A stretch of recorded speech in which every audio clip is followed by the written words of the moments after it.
नमस्कार दोस्तों। दिल्ली के मुख्यमंत्री और आम आदमी पार्टी के प्रमुख अरविंद केजरीवाल ने प्रधानमंत्री नरेंद्र मोदी के प्रचार तंत्र पर अब तक का सबसे बड़ा हमला बोला है। मुख्यमंत्री अरविंद केजरीवाल ने इस शख्स हिरेन जोशी का नाम लिया है दोस्तों, और कहा है कि प्रधानमंत्री कार्यालय में काम करने वाला ये वो शख्स है जो संपादकों को कॉल करके उन्हें धमकाता है, उन्हें गालियां देता है, उनके बारे में अनाप शनाप बयान देता है। जी हां, वो बात जिसकी चर्चा गुप्त तरीके से की जाती थी, अब उसकी बात अरविंद केजरीवाल ने खुले में ला दी है। बकौल अरविंद केजरीवाल, अगर वो रिकॉर्डिंग्स जिस तरह से हिरेन जोशी संपादकों को धमकाते हैं या जिस तरह से उनके साथ गाली गलौज करते हैं भारतीय जनता पार्टी की खबरों को दिखाने के लिए, अगर ये तमाम चीजें सामने आ गई तो भारतीय जनता पार्टी के लिए बहुत ही शर्मनाक लम्हा होगा। सबसे पहले दोस्तों मैं चाहूंगा कि आप सुने अरविंद केजरीवाल क्या कह रहे हैं। प्रधानमंत्री के दफ्तर में एक सज्जन काम करते हैं, मीडिया एडवाइजर हैं, शायद हिरेन जोशी जी मीडिया एडवाइजर है। हिरेन जोशी जी हैं, एक मीडिया एडवाइजर हैं प्रधानमंत्री के। मेरे को कई एडिटर्स दिखा रहे थे, बड़े बड़े चैनलों के, हमारे देश के बड़े बड़े चैनलों के मालिक, उनके एडिटर्स, उनको क्या गंदी गंदी गालियां लिख के भेजते हैं। वो केजरीवाल को दिखाया तो ये कर देंगे, केजरीवाल को दिखाया तो वो कर देंगे, आम आदमी पार्टी को दिखाने की जरूरत नहीं है, आप अपने चैनल का दुरुपयोग कर रहे हो, हम तुम्हारा ये कर देंगे, वो कर देंगे, फलाना कर। क्या धमकियां दे रहे हैं वो? ऐसे देश चलाएंगे, ऐसे धमकियां देंगे, फिर फोन कर करके धमकियां देते हैं। मैं आज यहां से हिरेन जोशी जी को एक ही चीज कहना चाहता हूं, अगर किसी ने आपके स्क्रीनशॉट जो आप इनको मैसेज भेज रहे हो इन्होंने सोशल मीडिया में डाल दिए, आप भी और प्रधानमंत्री जी शक्ल दिखाने लायक नहीं बचोगे इस देश के अंदर। और ये जो आप धमकियां देते हो ना, कईयों ने रिकॉर्डिंग करके रख रखी है आपकी, अगर किसी दिन किसी ने आपकी रिकॉर्डिंग सोशल मीडिया में डाल दी, शक्ल दिखाने लायक नहीं बचोगे। बंद करो ये गंदगी, बंद करो इस तरह से मीडिया को धमकाना। तो सुन लिया। तो जैसे कि मैं आपको बतला रहा था, ये शख्स हिरेन जोशी, इनकी बात की जा रही। कौन है हिरेन जोशी? दोस्तों हिरेन जोशी जो हैं वो एक इंजीनियर है पेशे से, इनका सूचना प्रौद्योगिकी से नाता है, इनकी पृष्ठभूमि इंडियन इंस्टीट्यूट ऑफ टेक्नोलॉजी यानी आईआईटी से है। ये प्रधानमंत्री नरेंद्र मोदी के जितने भी सोशल मीडिया हैंडल्स हैं उन्हें हैंडल करते हैं। यही नहीं, इनका खासा दखल आईएनबी मिनिस्ट्री में रहा है, यानी इंफॉर्मेशन एंड ब्रॉडकास्टिंग मिनिस्ट्री में रहा है, और पीआईबी प्रेस इंफॉर्मेशन ब्यूरो से भी इनका सीधा नाता रहा है। हिरेन जोशी के बारे में जो बातें अरविंद केजरीवाल कह रहे हैं, इस बात की चर्चा और इस बात का जिक्र मुझे कई पत्रकारों ने कहा है दोस्तों। और हिरेन जोशी दरअसल भाजपा का प्रचार तंत्र जिस तरह से काम करता है ना, उसी की एक कड़ी है, या ये कहा जाए जितनी भी कड़ियां हैं उन सब में जो सबसे ऊपर पायदान रखती है वो है हिरेन जोशी का पहलू। मैं आपको बता दूं, एक जमाना था दोस्तों जब स्वर्गीय अरुण जेटली और मौजूदा मंत्री पीयूष गोयल ये लगातार संपादकों से संपर्क में रहते थे। उनकी बात होती थी संपादकों से, जब भी कोई खबर जो कि भारतीय जनता पार्टी के लिए असहज होती थी या कुछ ऐसी खबर होती थी जो बीजेपी के लिए अच्छी नहीं होती थी, तब ये लोग सीधे दखल देते थे। बात यहां नहीं रुकती थी दोस्तों। आपके स्क्रीन पर ये हैं अनिल बलूनी। अनिल बलूनी एक जमाने में जब अमित शाह बीजेपी के अध्यक्ष हुआ करते थे तो उनके नाक कान हुआ करते थे, और अनिल बलूनी जब भी कोई न्यूज चैनल भाजपा की निगाह से गड़बड़ किया करता था तो अनिल बलूनी उनके संपादकों से बात करते थे, और नतीजा यह होता था कि उस चैनल को भारतीय जनता पार्टी प्रतिबंधित कर देता था, यानी कि उस चैनल में वो अपने प्रवक्ताओं को नहीं भेजता था, उन्हें इंटरव्यूज नहीं देता था। और यह बात मैंने अपनी आंखों से देखा है जब मैं न्यूज चैनल्स में काम करता था। उस चैनल पर प्रतिबंध तभी हटाया जाता था जब संपादक बीजेपी के पुराने दफ्तर यानी 11 अशोका रोड जाता था और उनसे बात करता था, और तब जाके ये प्रतिबंध जो है खत्म होता था। क्योंकि बीजेपी जानती है कि अगर उसके प्रवक्ता किसी चैनल पर नहीं जाएंगे तो उस चैनल को उसका जबरदस्त नुकसान उठाना पड़ेगा। मिसाल के तौर पर एनडीटीवी में रवीश कुमार के कार्यक्रमों में एक अरसे से बीजेपी प्रवक्ताओं ने जाना बंद कर दिया। जब मैं न्यूज चैनल में हुआ करता था तो मेरे संपादक ने एक बार मुझे खुद बताया था कि हम आपको बहस के कार्यक्रम यानी डिबेट्स इसलिए नहीं देते हैं क्योंकि अभिसार आपके डिबेट्स में बीजेपी प्रवक्ता आने से बंद कर देते हैं।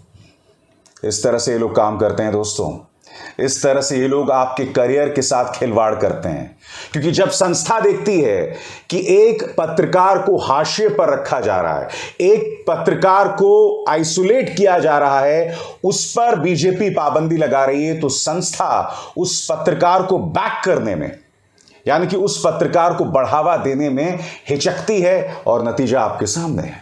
अब मैं आपको एक मिसाल देता हूं दोस्तों, आपकी स्क्रीन पर ये है सीटीआर निर्मल कुमार। कौन है ये हैं भारतीय जनता पार्टी के तमिलनाडु आईटी सेल के प्रमुख। यहां पर आप इन्हें प्रधानमंत्री नरेंद्र मोदी के साथ देख सकते हैं, वित्त मंत्री निर्मला सीतारमण के साथ देख सकते हैं, और इन्होंने एक निहायत ही आपत्तिजनक ट्वीट किया है। इस ट्वीट में आप देख सकते हैं इन्होंने तमिल में लिखा है, और अगर मैं इसका अनुवाद करूं तो ये कह रहे हैं कि भाई राहुल गांधी बच्चों के हाथ में मेहंदी लगाते रहते हैं, इनसे क्या उम्मीद की जा सकती है। आप जानते हैं यहां पर एक किसकी तस्वीर इस्तेमाल कर रहे हैं? राहुल गांधी के साथ जो लड़की आपको दिखाई दे रही हैं, जिनके हाथों की मेहंदी को राहुल गांधी देख रहे हैं, ये दरअसल प्रियंका गांधी वाड्रा की बेटी हैं। मैं आपसे पूछना चाहता हूं कि अगर बीजेपी के आईटी सेल के प्रमुख सीटी निर्मल कुमार को राहुल गांधी पर हमला बोलना ही था, तो आखिर क्या वजह थी कि प्रियंका गांधी की बेटी का इस्तेमाल किया गया? दोनों में रिश्ता क्या है? मामा और भांजी का। और यहां पर बीजेपी के तमिलनाडु का आईटी सेल चाहे जो भी बोल रहा, उसने तस्वीर किसकी इस्तेमाल की? मामा और भांजी की, अपने वाहियात राजनीतिक हमले को बोलने के लिए।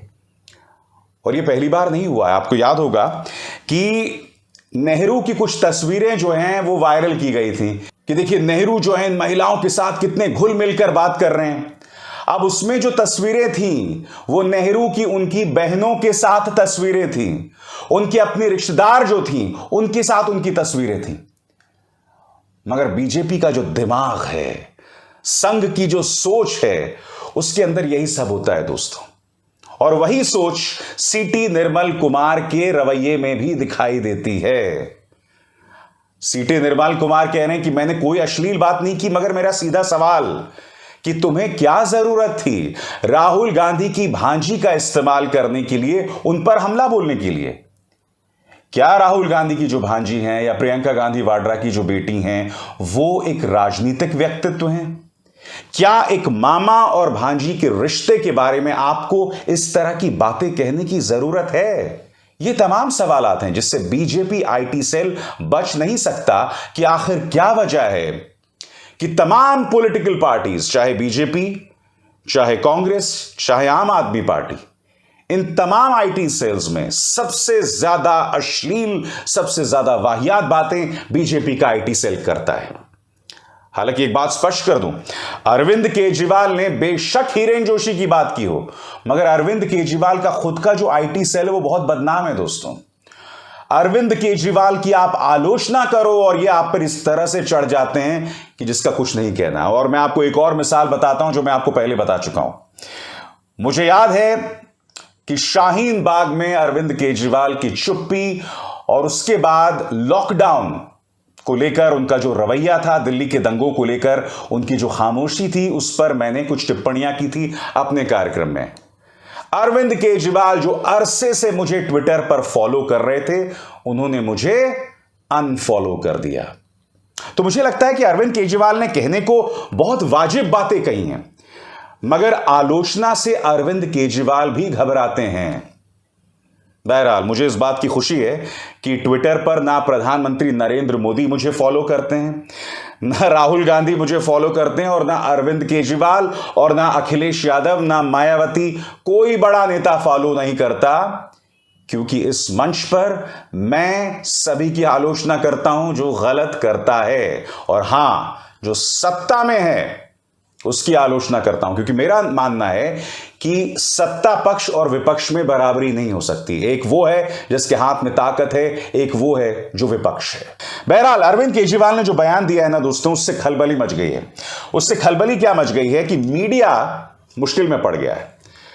मीडिया को समझ नहीं आ रहा है कि हम इसे तरजीह दें या ना दें, क्योंकि अगर वो खामोश हो जाते हैं तो अरविंद केजरीवाल जो बात कह रहे हैं हिरेन जोशी के बारे में वो सच्ची साबित हो जाती है।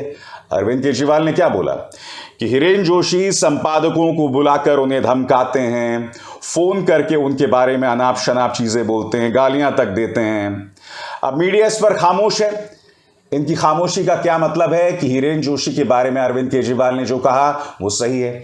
अब अगर इस पर मीडिया कुछ बोलता है तो एक बार फिर इस मुद्दे की तरफ लोगों का ध्यान जाता है और प्रधानमंत्री कार्यालय किसी भी कीमत में नहीं चाहेगा कि हिरेन जोशी की तरफ इस तरह से लोगों का ध्यान जाए। हिरेन जोशी का क्या योगदान है मैं आपको दिखाता हूं।